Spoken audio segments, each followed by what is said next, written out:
Sir మీ పైన కూడా ఒక కేసు నమోదు చేశారు మొన్న గుంటూరు జగన్ గారి పర్యటనలో ఉన్నారని. సో ఈ కేసుని ఎట్లా చూస్తారు? మీరు కూడా లేరని చెప్పి కూడా మొన్న గుంటూరు మిర్చి ఆటికి జగన్మోహన్ రెడ్డి గారు పర్యటనకి అంటే రైతుల్ని పరామర్శించి రైతుల్ని యొక్క స్థితిగతులు తెలుసుకుని వాటన్నిటినీ ప్రభుత్వానికి తెలియజెప్పడం కోసం ఆయన వెళ్ళిన దాంట్లో ఆ రోజు నేను మచిలీపట్నంలో ఉన్నాను. వైఎస్ఆర్ కాంగ్రెస్ పార్టీకి సంబంధించినటువంటి ఒక ఇద్దరు మరణిస్తే ఆ పరామర్శల్లోనూ, అలాగే మచిలీపట్నంలో కొన్ని పూరిపాకలు దుర్మార్గంగా కొట్టేయడానికి ప్రయత్నం చేస్తుంటే వాటి గురించి పోట్లాడటానికి మున్సిపల్ కమిషనర్ దగ్గరికి వాళ్ళ తరఫున మాట్లాడటానికి మున్సిపల్ కమిషనర్కి వెళ్ళటం, ఆ కార్యక్రమాలన్నింటిలో ఉన్నా నేను. కానీ ఈ ప్రభుత్వం వైఎస్ఆర్ కాంగ్రెస్ పార్టీలో ఎవడైతే క్రియాశీలకంగా పనిచేస్తున్నాడో వాడినల్లా తప్పుడు కేసులతో బెదిరించేదానికి జరుగుతున్నటువంటి కార్యక్రమాల్లోనే నా మీద నిన్న గుంటూరులో పెట్టినటువంటి కేసు కూడా ఎంత దుర్మార్గం అంటే, పోలీసులే ఒక చిట్టా రాసి ఎన్నికల విధుల్లో ఉన్నటువంటి ఫ్లయింగ్ స్క్వాడ్ టీమ్ లీడరు అలాగే ఆ మెంబర్లతో సంతకాలు పెట్టించి నా మీద కేసు పెడతారు. నేను ఈరోజు డీజీపీ గారికి కూడా ఒక మెయిల్ ద్వారా ఒక ఉత్తరాన్ని పెట్టాను. అయ్యా, నీ కింద పోలీస్ శాఖ ఎంత అసహ్యంగా కిరాతకంగా దుర్మార్గంగా చట్టాలని తొంగలోకి తొక్కి మానవ హక్కుల్ని తొంగలోకి తొక్కి తప్పుడుతనంగా రాజకీయ నాయకుల చేతుల్లో కీలుబొమ్మలుగా వ్యవస్థ ఎలా మారిందో ఒక్కసారి చూసుకోవయ్యా డీజీపీ గారు అని చెప్పని డీజీపీ గారికి కూడా ఒక గంట క్రితం లెటర్ రాశాను. ఆ లెటర్ కూడా మీకు మీడియాకి రిలీజ్ చేస్తాను. ఖచ్చితంగా నేను ఆ ఫిర్యాదు చేసినటువంటి ఎన్నికల పర్యవేక్షణ విధుల్లో ఉన్నటువంటి అధికారులన్నీ ఖచ్చితంగా కోర్టులో నేను వారి మీద పిటిషన్ వేయబోతున్నాను. ఖచ్చితంగా నాకు జరిగినటువంటి అవమానం లేదా నాకు జరిగినటువంటి మానసిక హింస ఖచ్చితంగా వాళ్ళని జవాబు చెప్పేదాకా కూడా వారిని వెంటపడటం అనేది జరుగుద్దని కూడా మీ ద్వారా చెప్తూ, ఇదొకటే కాదు, మచిలీపట్నంలో 50 మున్సిపల్ డివిజన్లో ఉన్నటువంటి కార్పొరేటర్లు కానీ వైఎస్ఆర్ కాంగ్రెస్ పార్టీ నాయకులు కానీ వాళ్ళ భార్యలు కొడుకులు కూతుర్లు మొత్తం ఫోన్ నెంబర్లన్నీ కలెక్ట్ చేస్తున్నారు. అలాగే మచిలీపట్నం మండలంలో ఉన్నటువంటి వైఎస్ఆర్ కాంగ్రెస్ పార్టీ సర్పంచులు అట్లాగే గ్రామస్థాయి నాయకులు బ్యాంక్ ప్రెసిడెంట్లు అందరూ కూడా వాళ్ళ భార్యల ఫోన్ నెంబర్లు ఎందుకు పోలీసులకి?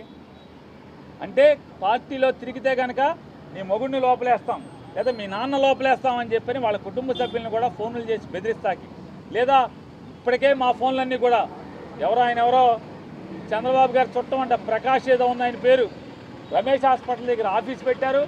ఒక 17 మంది కానిస్టేబుల్స్కి జీతం కాకుండా మరొక ₹1,00,000 నెల క్యాష్ ఇస్తున్నారు. ఇవన్నీ కూడా టీడీపీ వాళ్ళు చెప్తున్నారు. మీ ఫోన్లన్నీ కూడా రికార్డ్ అవుతున్నాయి. పేరు నాని ఫోన్ ప్రతిదీ కూడా మొత్తం రికార్డ్ అవుతుంది, మొత్తం వింటున్నారు. ఇట్లా పేరు నానితో పాటుగా వైఎస్ఆర్ కాంగ్రెస్ పార్టీలో క్రియాశీలకంగా ఉన్న ప్రతి ఒక్కరి ఫోన్లన్నీ కూడా రికార్డ్ చేస్తున్నారు. అదొక్కటే కాకుండా ఇవాళ మచిలీపట్నంలో మొత్తం కార్పొరేటర్లు కానీ గ్రామస్థాయి నాయకులు కానీ వాళ్ళ ఫోన్లు వాళ్ళ భార్యల పిల్లల ఫోన్ నెంబర్లన్నీ కూడా ఎస్పీ ఆదేశాల మేరకు, కృష్ణా జిల్లా ఎస్పీ ఆదేశాల మేరకు పోలీసులు కలెక్ట్ చేస్తున్నారంటే వాళ్ళని బెదిరించడాకా లేదా వాళ్ళ ఫోన్లన్నీ కూడా రికార్డ్ చేస్తాక అనేది మాకు అర్థమవుతుంది. ఖచ్చితంగా మీరు ఇవాళ ఎన్ని తప్పుడు పనులు చేసినా మీరందరూ దోషులుగా చట్టం ముందుకు తేపడేదానికి ఒక రోజు వస్తుంది. అది మరొక 4 సంవత్సరాల్లో వస్తుంది అనుకుంటాం. ఖచ్చితంగా అందరూ ఫేస్ చేయాలి, మాత్రం గుర్తుపెట్టుకోమని. వెంకట్రావు నెక్స్ట్ అరెస్ట్ అయ్యేది పేరు నాని ఈ పేరు ప్రధానంగా తీసుకొస్తున్నారు. ఎక్కడ మాట్లాడినా అదే పేరు. మీరు ఎవరో పేరు చెప్పారు. అతను మంత్రి పదవి హోదా ఎలగబెడతాకి తప్పితే ప్రజాసేవకు కానీ మా ఊరు బాగు చేయటానికి కానీ రాష్ట్రాన్ని బాగు చేయటానికి కానీ ఎందుకు పనికి రాకుండా కేవలం లోకేష్ దగ్గర రాలిపడిన గింజలు ఏరుకుంటాకి మూటలకు అప్పచెపితే ఆ మూటల్లో రాలిపడిన నోటుల్ని జేబులో కుక్కుని సంతోషపడటానికి తప్పితే మరొక దానికి పనికిరాని మనిషి. అతనికి ఛాలెంజ్ చేస్తున్నా. ఇప్పటికి నవంబర్ డిసెంబర్ నుంచి మోగుతున్నావు, పేరు నాని అరెస్ట్ చేస్తాను నేను రోడ్లు వెంబడే తిరుగుతున్నా. ఇప్పుడు కొడాల నానిని పేరు నాని అరెస్ట్ చేస్తున్నావు. ఏంటి బొంగులో నీ అరెస్ట్ వల్ల నా రోమం కూడా పోడదని నేను చెప్తున్నా కుల రవీంద్రకి. రాజకీయ నాయకుల చేతుల్లో కీలుబొమ్మలుగా వ్యవస్థ ఎలా మారిందో ఒక్కసారి చూసుకోవయ్యా డీజీపీ గారు అని చెప్పని డీజీపీ గారికి కూడా ఒక గంట క్రితం లెటర్ రాశాను.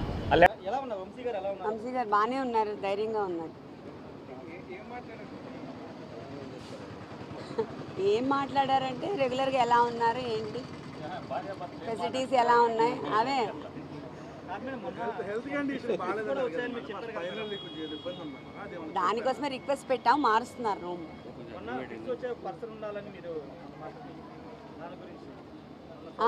అది అడిగాము, అది ఇంకా వాళ్ళు ఇవ్వలేదు, ఇంకా మనకి ఇస్తామని చెప్తున్నారు.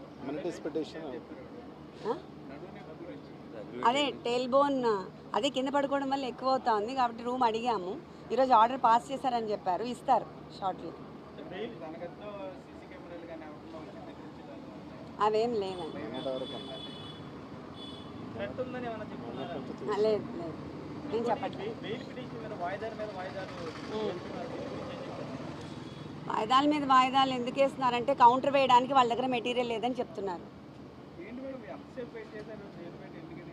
ఎక్కడ అది చాలా మంది ఉన్నారు కదా, అందుకోసం మనల్ని ప్రైవేట్గా కల్పిద్దామని వాళ్ళందరినీ పంపించినాక మమ్మల్ని కల్పించారు. అదేం కాదండి, నేను ఉన్నాను కదా, నేనున్నానని నేను రాకూడదు. మేము చెప్తాంలేండి, ఏం లేదండి, కేవలం పేరు నాని గారు అనే అంతర్జాతీయ ఉగ్రవాది ఉన్నారని ఆయన కలవనివ్వకూడదన్న ఉద్దేశంతోనే తప్ప ఇంకోటి ఏం లేదు. మొన్న కూడా జగన్మోహన్ రెడ్డి గారితో పాటు పంకజం వదిన గారితో పాటు పేరు నాని గారి పేరు కూడా పెట్టారు. పేరు నాని గారిని, కొడాల నాని గారిని ఎట్టి పరిస్థితుల్లో ఒప్పుకోము అని కూర్చొని చివరికి ఇద్దరినే కల్పించారు తప్ప అది ఆయన దాంట్లో వాళ్ళు చెప్పారు చాయిస్ వాళ్ళదే. సింహాద్రి రమేష్ అయితే ఊరుకుంటారంట సిపి గారు పేరు నానికి, కొడాల నానికి రక్షణ కల్పించలేమని చెప్పి జైలు దగ్గర మా జైల్లో మాకు రక్షణ ఏంటి, జైలు దగ్గర అంట పేరు నానికి, కొడాల నానికి రక్షణ కల్పించలేరంట. అందుకోసం అని చెప్పని సింహాద్రి రమేష్ అయితేనే బతుకుతామని చెప్తే సరే ఎవరో ఒకరు జగన్ గారికి తోడు ఉండాలని సింహాద్రి రమేష్నే వదిలాం. ఇవాళ వస్తే వంశీ గారి భార్య వస్తే పేరు నాని ఉన్నాడు కాబట్టి ఆ లిస్టులో రానివ్వరు. గట్టిగా నిలదీస్తే దెబ్బలాడి నిలదీస్తే పంపించారు. ఫోన్ నెంబర్లు ఏం మార్చలా, ఇంటానే ఉన్నారుగా, ఇంటానే ఉన్నారు. నేను తెలుగుదేశం నాయకుల్ని, పాలకుల్ని అందరినీ తిడతానే ఉన్నాను. వింటున్నారనే తిడుతున్నాను.